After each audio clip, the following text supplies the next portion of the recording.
तो आज আমরা শ্রীমদ্ ভগবদ গীতা চতুর্দশ অধ্যায় গুণত্রয় বিভাগ যোগের 13 নম্বর শ্লোক থেকে অধ্যয়ন শুরু করব।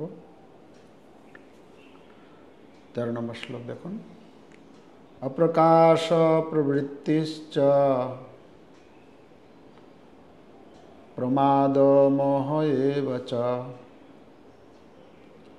তমস্যেতানি জায়ন্তে বিবৃদ্ধে কুরুনন্দন।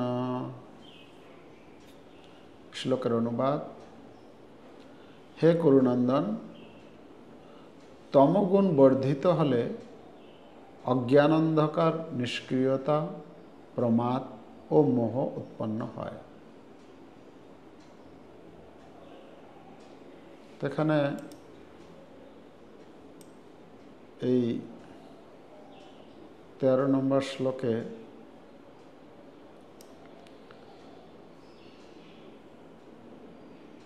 আলোচনা করা হচ্ছে তমগুণ যদি শরীরের মধ্যে বৃদ্ধি হয়। পরপর 10 নম্বর শ্লোক থেকে ভগবান বর্ণনা করছেন 10, 11, 12, 13 তিনটি 10, 11, 12 তিনটি শ্লোকে তিনটে গুণের কথা আলাদা আলাদা করে বর্ণনা করেছেন। যে সত্যগুণ যদি শরীরে যদি প্রাধান্যতা লাভ করে তাহলে তার কি লক্ষণ, রজগুণ যদি শরীরের মধ্যে তার প্রভাব বিস্তার করে তখন তার সেই কি লক্ষণ হয়। আর এই 13 নম্বর শ্লোকে এখানে 13 নম্বর শ্লোকে বলছেন যদি তমগুণ শরীরে বৃদ্ধি হয় তাহলে তার কি লক্ষণ হয়, কি লক্ষণ দেখা যায়। তার লক্ষণ সম্বন্ধে বলতে গিয়ে বলছেন অপ্রকাশ অপ্রবৃত্তি। যেরকম সত্যগুণ যদি বৃদ্ধি হয় তখন কি হয়, প্রকাশ, প্রকাশ উপজায়তে। তো সত্যগুণ বৃদ্ধি হলে সমস্ত শরীরের প্রত্যেকটি অঙ্গে, শরীরের প্রত্যেকটি দ্বারে প্রকাশ, স্পষ্ট বুঝতে পারে, ভালো মন্দ জ্ঞান তার থাকে। তমগুণটা হচ্ছে কি অপ্রকাশ। অপ্রকাশ মানে হচ্ছে অন্ধকার, কিছুই দেখা যায় না, ভালো মন্দের কিছু জ্ঞান থাকে না তখন। অপ্রকাশ অপ্রবৃত্তি। অপ্রবৃত্তি মানে, প্রবৃত্তি মানে হচ্ছে কর্মোদ্যম, মানে কর্ম করা, সক্রিয়। আর অপ্রবৃত্তি মানে হচ্ছে নিষ্ক্রিয়। আর প্রমাদ, মোহ, এই কয়টার কথা বলা হচ্ছে।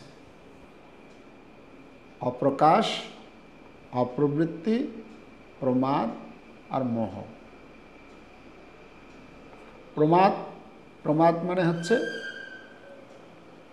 প্রমাদ শব্দের অর্থ প্রভুপাদ লিখেছেন উন্মত্ততা, প্রমাদগ্রস্ত হওয়া, মানে স্বাভাবিক স্থিতিতে না থাকা।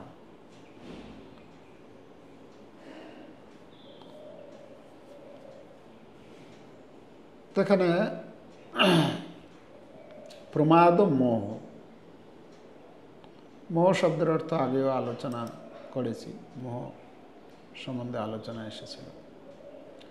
তো এখানে আমরা দেখতে পাচ্ছি যে তমগুণের সম্বন্ধে ভগবান বর্ণনা করছেন যে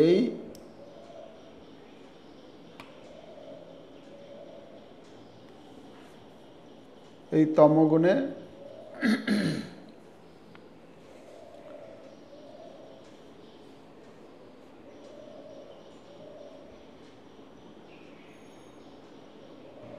মানে এখানে প্রভুপাদ বলছেন যে তমগুণে যারা থাকে তারা বিধি নিয়ম মেনে কর্ম করে না। মানে বিধি নিয়ম মেনে কর্ম না করাটা হচ্ছে তমগুণ। বা কোনো উদ্দেশ্য ছাড়াই খামখেয়ালির বশে কর্ম করা, তার কোনো একটা লক্ষ্য নেই, কোনো কিছু নেই, বাস খামখেয়ালি যখন মন যা চায়, যেরকম মন তাকে বলে সেই রকম সে করতে থাকে। এটা হচ্ছে তমগুণের লক্ষণ। মোহ শব্দের অর্থ প্রভুপাদ দিয়েছেন কর্ম করার সক্ষমতা থাকলেও সে কোনো প্রকার প্রচেষ্টা করে না। মানে কর্ম করার তার মধ্যে শক্তি রয়েছে, কিন্তু সে কর্মে কোনো উৎসাহ দেখায় না। এটা হচ্ছে তমগুণের লক্ষণ। তো এই গুণগুলো যে আলোচনা হচ্ছে, এই গুণগুলো দেখতে হবে, আমার সঙ্গে আমার ভেতরে মেলাতে হবে যে এই রকম ভাব কি আমার ভেতরে আসে। যদি আসে, যদি এই লক্ষণগুলো আমি দেখতে পাই আমার মধ্যে, তার মানে আমাকে বুঝতে হবে আমি তমগুণ আমার মধ্যে ক্রিয়া করছে। 14 নম্বর শ্লোক। 14 নম্বর শ্লোক থেকে আলোচনা হচ্ছে যে গুণের অধীন হয়ে জীবের কর্ম করে এবং সে মৃত্যুবরণ। কোন গুণে মৃত্যুবরণ হলে তার কি হয়, কি গতি লাভ হয়, সেই সম্বন্ধে বর্ণনা করা হচ্ছে। 14 নম্বর শ্লোক দেখুন। যদা সত্যে প্রবৃদ্ধে তু প্রলয়ম জাতি দেহভৃত তদোত্তম বিদান লোকান অমলান প্রতিপদ্যতে। সত্যগুণ বৃদ্ধিপ্রাপ্তকালে দেহত্যাগ করলে দেহধারী জীব মহর্ষিদের নির্মল উচ্চতর লোকসমূহ লাভ করেন। সত্যগুণে যারা দেহত্যাগ করেন, সত্যগুণে থাকা অবস্থায় যদি তার মৃত্যুবরণ হয়, তাহলে সেই সময় কি হয়, তার মহর্ষিদের নির্মল উচ্চতর লোক লাভ করেন। অমলান প্রতিপদ্যতে, তদুত্তম বিদান লোকান অমলান প্রতিপদ্যতে। উচ্চগতি লাভ হয় তাদের।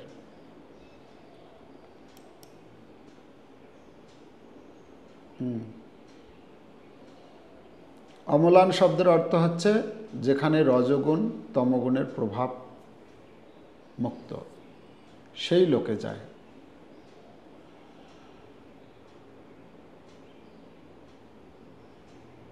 এই মানে সে এই যে জড় ব্রহ্মাণ্ডের আমরা যদি দেখি, এই নিচের লোকে যেরকম ভূলোকে, এর ঊর্ধ্বে তার ঊর্ধ্বে তার ঊর্ধ্বে যত আমরা উপরের দিকে যাব, উপরের লোক সমূহে যাব,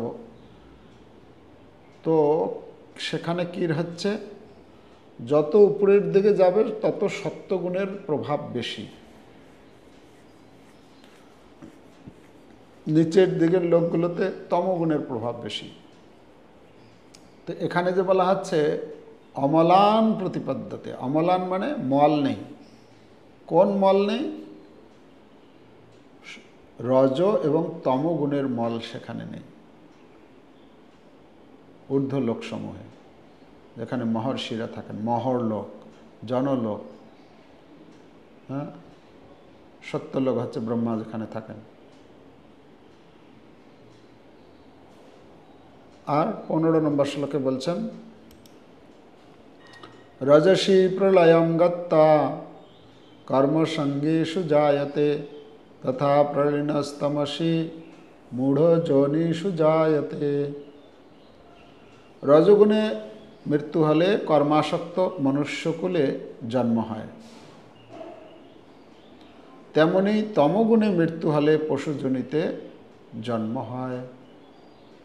যদি কেউ রজগুণে, তার শরীরের মধ্যে রজগুণ বৃদ্ধি হয়েছে, সেই অবস্থায় যদি তার মৃত্যুবরণ করে সে, তাহলে তার কি হবে? কর্মাসক্ত মনুষ্যকুলে তার জন্ম হবে। কর্মাসক্ত বলা হচ্ছে। আর তমগুণে যদি মৃত্যুবরণ হয় তাহলে তার পশুজনী নির্ঘাত, সে পশুজনী লাভ করবেই, এতে কোনো সংশয় নেই। এই জন্য আমাদেরকে খুব সাবধান থাকতে হবে। কেন? আমি জানি না আমার কখন মৃত্যু হবে, আর কোন গুণের ক্রিয়া যে করছে আমার ভেতরে, কোন গুণের প্রভাব আমার ভেতরে চলছে। যদি আমি রজগুণ বা তমগুণের মধ্যে থেকে যদি মৃত্যুবরণ করি, তাহলে আমার গতিটা নিম্নগতি হবে। প্রপাত বলছেন যে রজগুণের অধীন ব্যক্তি মৃত্যুর পর মনুষ্যকুলে এবং তমগুণের অধীন ব্যক্তি পশুকুলে জন্মগ্রহণ করে। কখনো মানব জীবনের অধঃপতন হয় না বলে যে মত আছে তা এখানে খণ্ডন করা হয়েছে। প্রপাত লিখেছেন যে মানব জীবন, আমরা যে মনুষ্য শরীর পেয়েছি, মানব জীবনের লক্ষ্য কি? মানব জীবনের লক্ষ্য হচ্ছে সাত্ত্বিক আচরণ করা, সাধুসঙ্গ করা, ধীরে ধীরে ত্রিগুণের প্রভাব থেকে মুক্ত হয়ে কৃষ্ণ ভাবনায় অধিষ্ঠিত হওয়া। এখন কেউ হয়তো চিন্তা করবে, না না, আমার মানব জীবনের উদ্দেশ্য হচ্ছে খাও দাও মস্তি করো, এই জগতে এসেছি, যত পারা যায় আমাকে ভোগ করতে হবে। মানে খেয়ে দিয়ে ভালো খাবো, ভালো পড়বো, ভালো ঘুরবো, এই করে কি জীবনটা কাটিয়ে দেব। জীবনটা পেয়েছি, একটা জীবন পেয়েছি, ভালো করে যাতে ভোগ করতে পারি। কেউ যদি এরকম চিন্তা করে, তার মানে তার জীবনের লক্ষ্য সে এখনো নির্ধারণ করতে পারেনি, বা সেই রকম সঙ্গ সে এখনো পায়নি যে তাকে গাইড করবে যে তোমার জীবনের লক্ষ্য কী। কেন আমরা নিজেরা নির্ধারণ করতে পারি না অনেক সময়। কেন পারি না? যেহেতু আমরা রজতম গুণের দ্বারা প্রভাবিত হয়ে থাকি,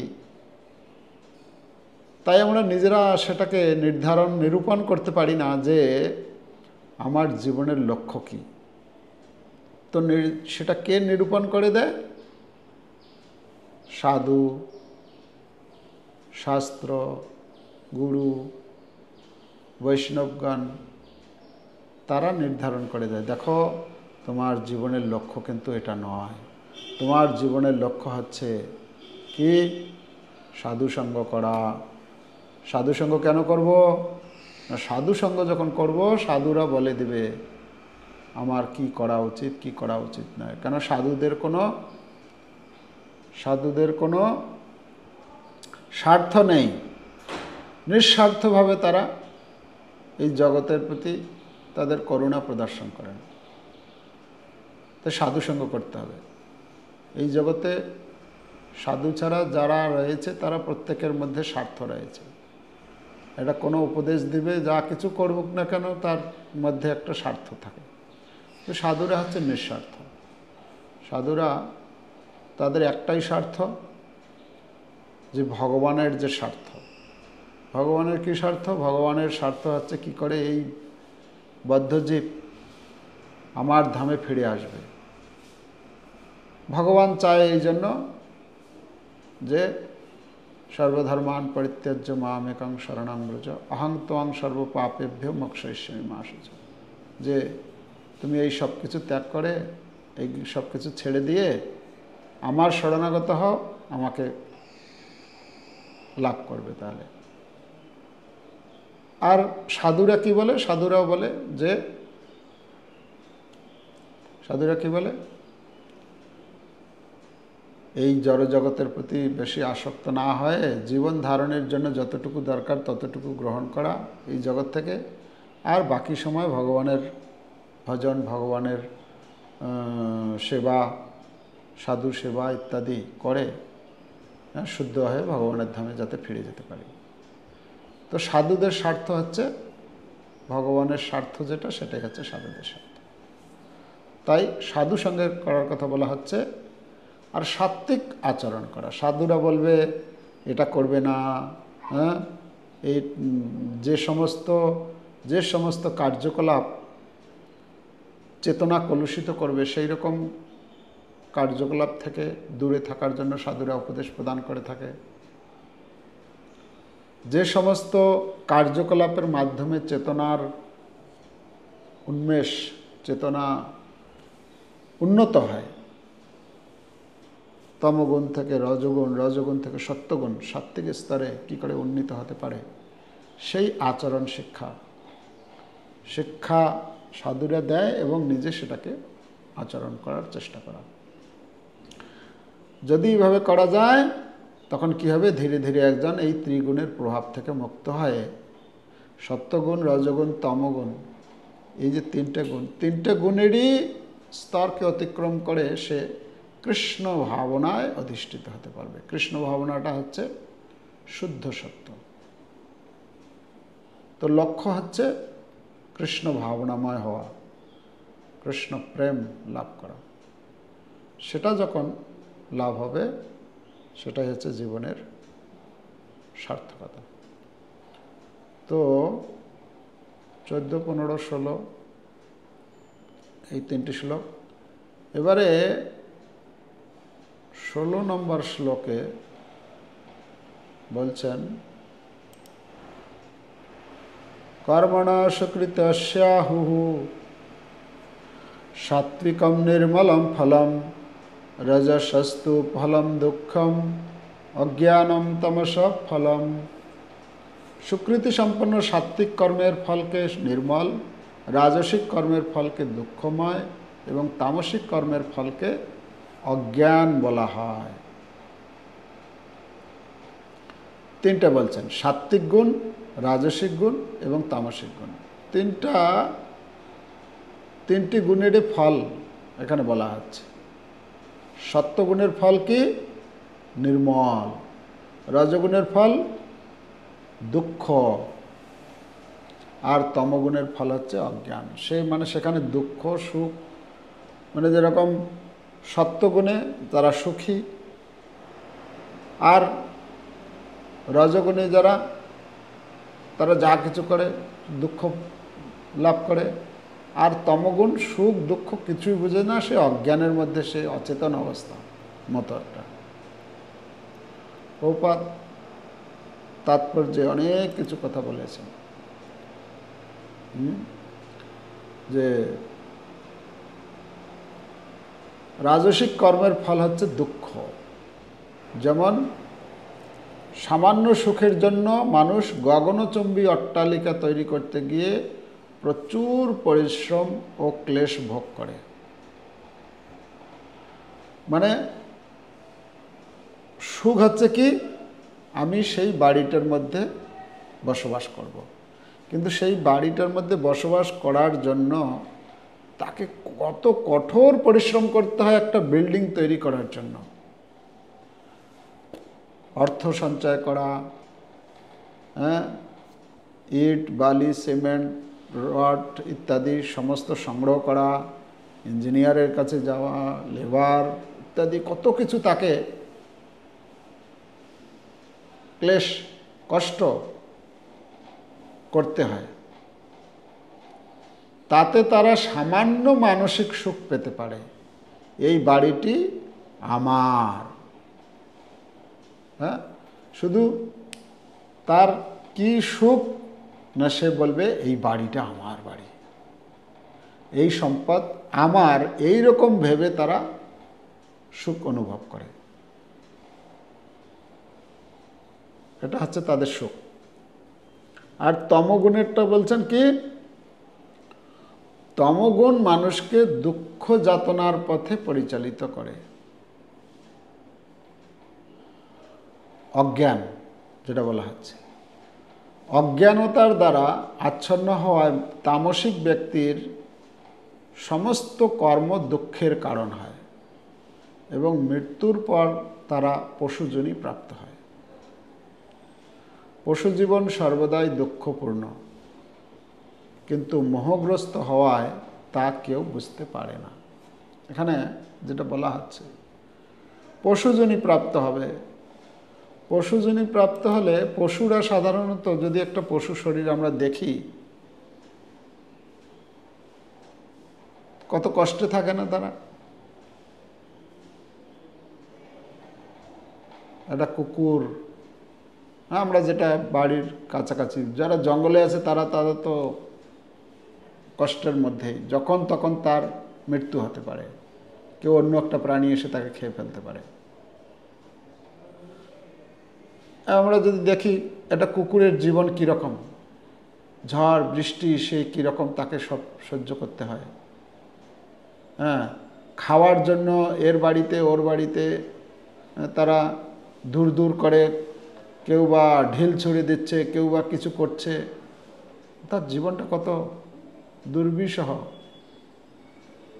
কিন্তু মজার ব্যাপার হচ্ছে, যদিও তার জীবনটা কষ্টপূর্ণ, কিন্তু সে কিন্তু এই জিনিসটা বুঝতে পারে না যে আমার জীবনটা কষ্টপূর্ণ।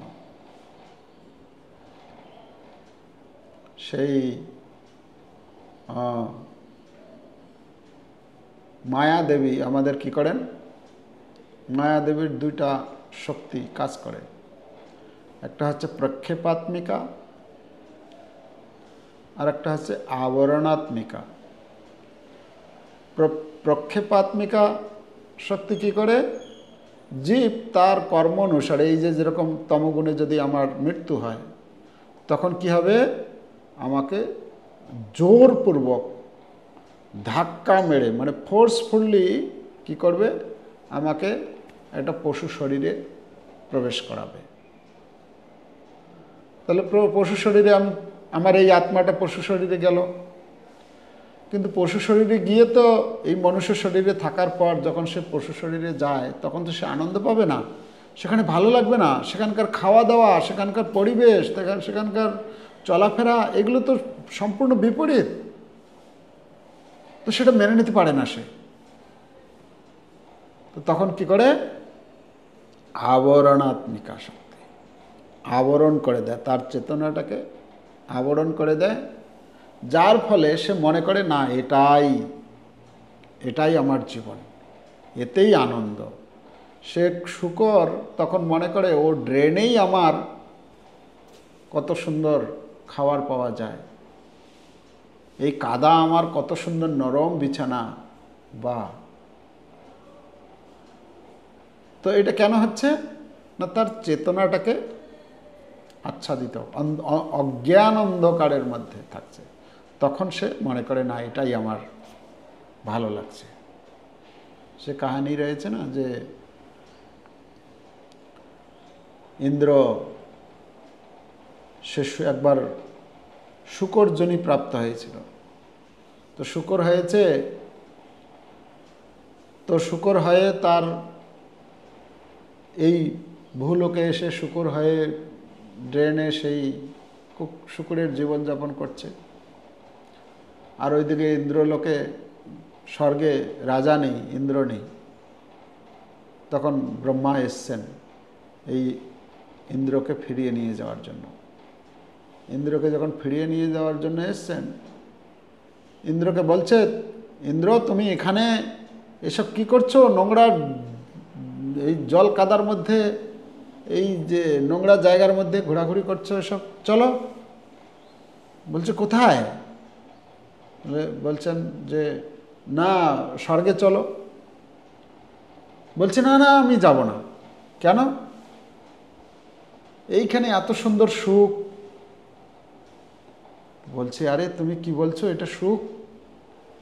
তোমার জন্য স্বর্গে নন্দন কানন, সেখানে কত সুন্দর পরিবেশ, হ্যাঁ, ফল ফুল, তোমার জন্য অপ্সরাগণ অপেক্ষা করে থাকছে তোমার সেবা করার জন্য, কত রকমের সব রকম ভোগের সুযোগ সুবিধা উপকরণ সব কিছু রয়েছে সেখানে। বলছে না না ওইখানে গেলে কি আমি এইরকম এইরকম এই যে খাবার খেতে পারবো গরম গরম সকালবেলা, তারপরে কি বলে এই দেখো আমার চতুর্দিকে আমার যে ছোট ছোট বাচ্চাগুলো কত সুন্দর কি কা আওয়াজ করে, কত সুন্দর আমার শুনে আমার এত মন ভরে যায়। হ্যাঁ, এইগুলো ওখানে পাবো না।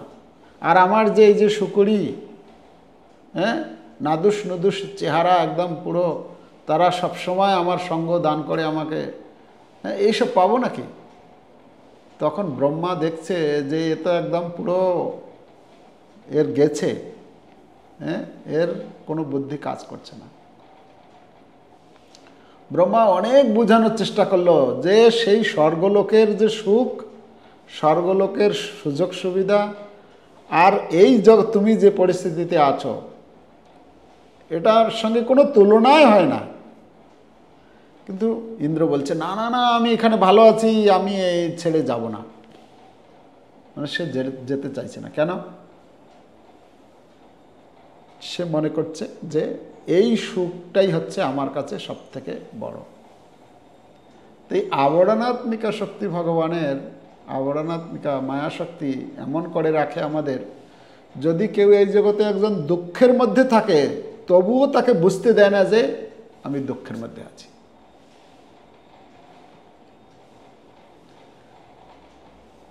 যত কষ্টের মধ্যে থাক না কেন তাকে বুঝতে দেয় না যে তুমি কষ্টের মধ্যে আছো।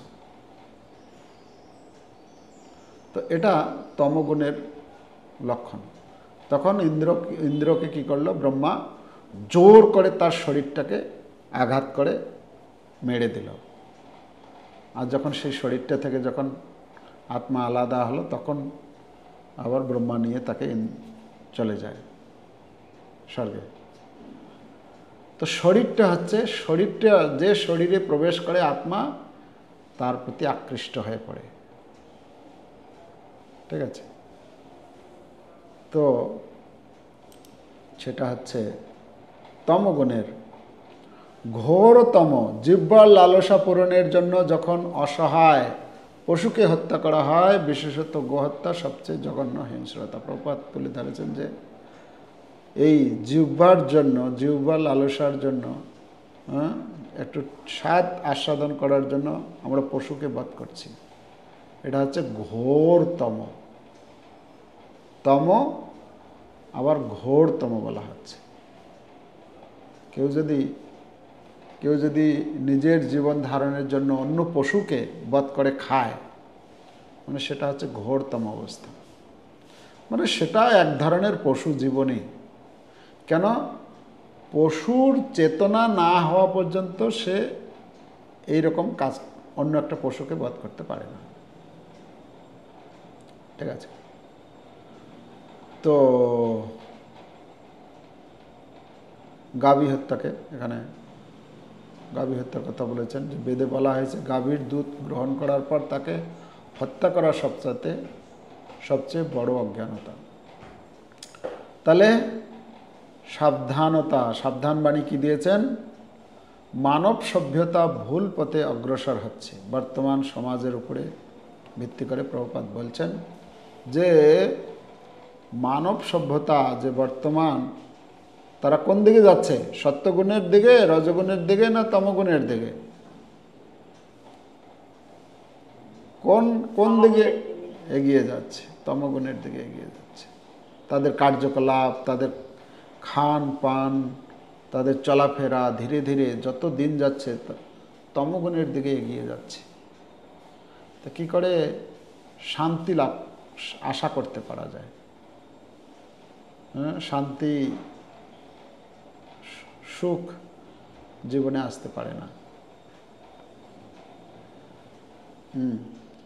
তাই সাবধান বাণী দেওয়া হচ্ছে যে ব্রাহ্মণগণ পরমার্থ শিক্ষার প্রতীক, আর গাভী দুগ্ধ সবচেয়ে মূল্যবান আহার্য। গাভী শ্রীকৃষ্ণের অত্যন্ত প্রিয়। সভ্যতার সত্যিকার উন্নতি মানে ব্রাহ্মণ এবং গাভীদের সুরক্ষা প্রদান করা। আধুনিক মানব সমাজে পারমার্থিক জ্ঞানকে অবজ্ঞা করে গোহত্যাকে উৎসাহিত করা হয়।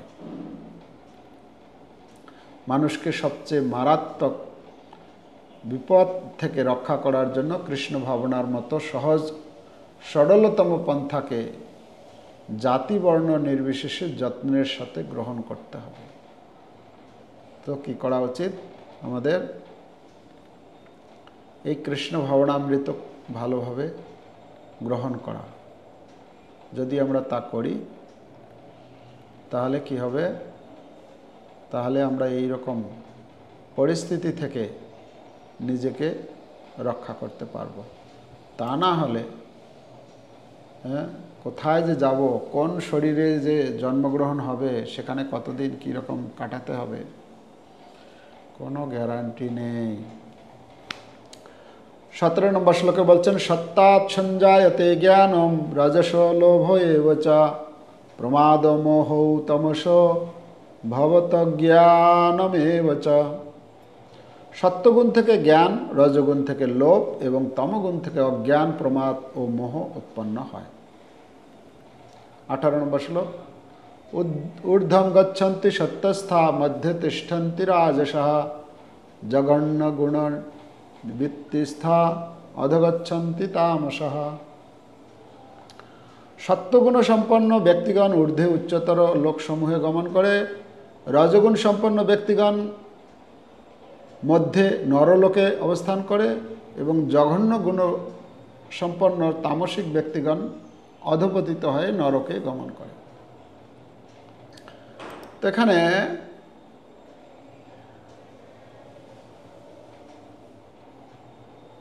বলা হচ্ছে, প্রভুপাদ বলছেন যে কৃষ্ণ ভাবনামৃত কিভাবে সহায়ক হতে পারে।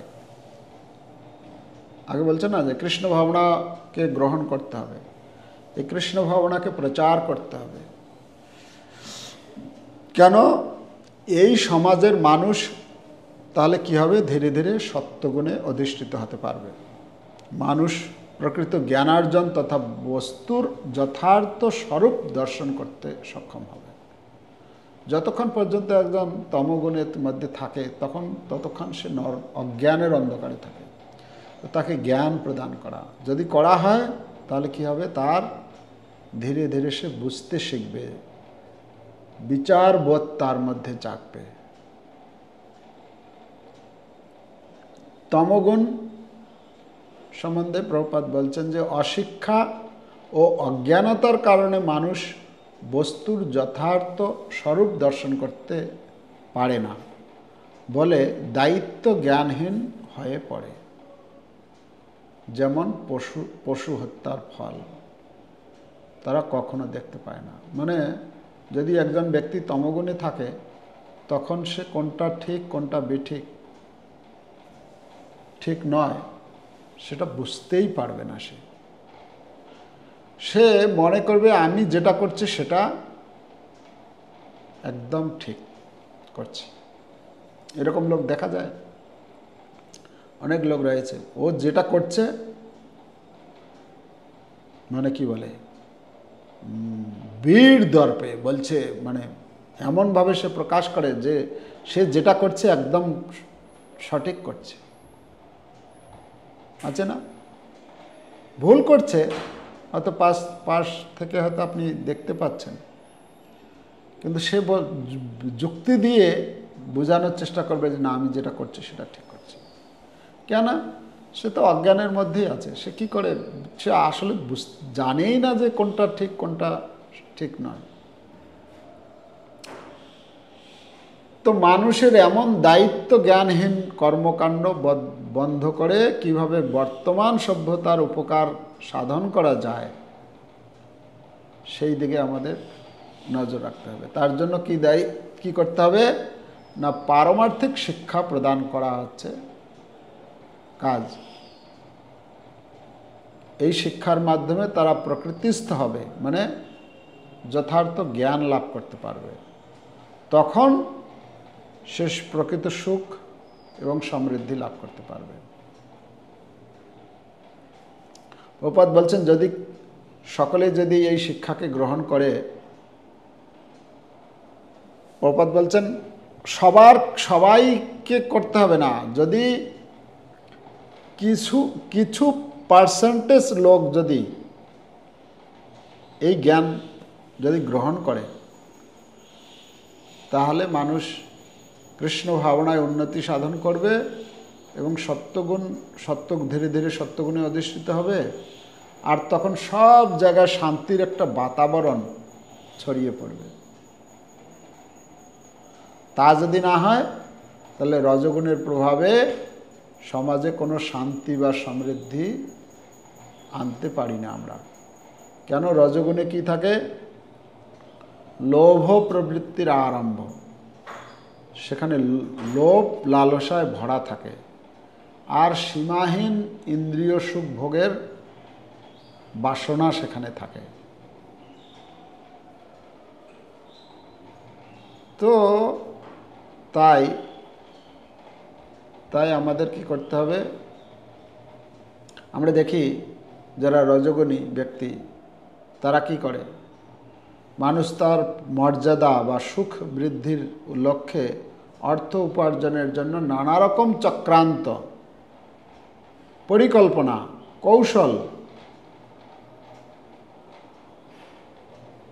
গ্রহণ করে কিনা? যেরকম লোক আজকাল দেখা যায়, আমি কালকে আলোচনা করছিলাম, মহারাজের সঙ্গে মিটিং আলোচনা হচ্ছিল, সব জায়গায় কত কম্পিটিশন চলছে। কি করে একজন আর একজনকে দাবিয়ে সে নিজে বড় হতে পারবে। সব জায়গায় যে কোনো ফিল্ডে আপনি যান,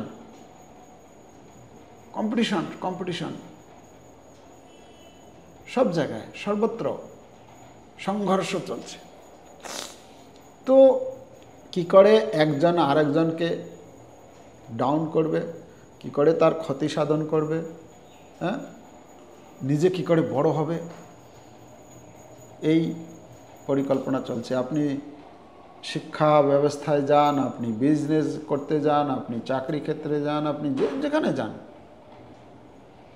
সব জায়গায় এটা চলছে।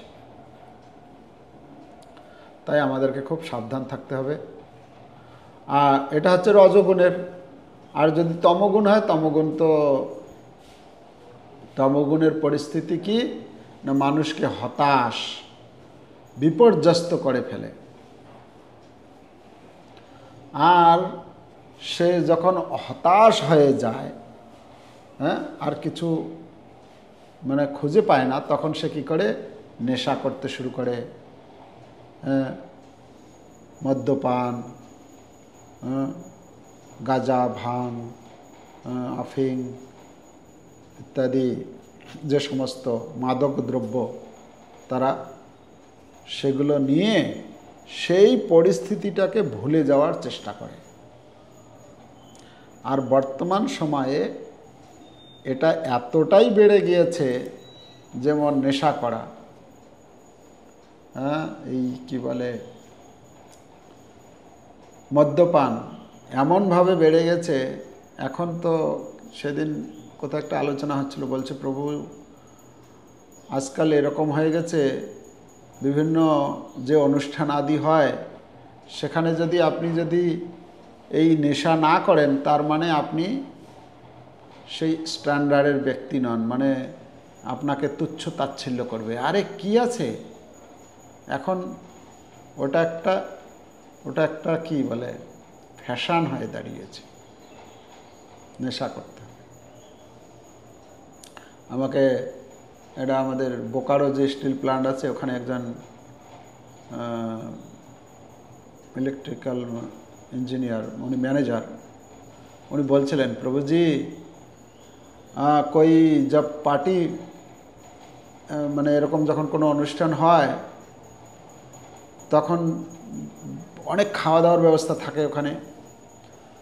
তো যখন আমাকে দেখে, তখন ওরা বলে, আরে ये तो दूध पीने वाले हैं, ये क्या ये सब पी सकते हैं, खा सकते हैं, ये तो दूध पीने वाला है। ও বলছে, যেহেতু ও ওইসব নেশা টেশা করে না, বলে একে দুধের ব্যবস্থা করে দাও, এ তো দুধ পাওয়ার বাচ্চা এখনও।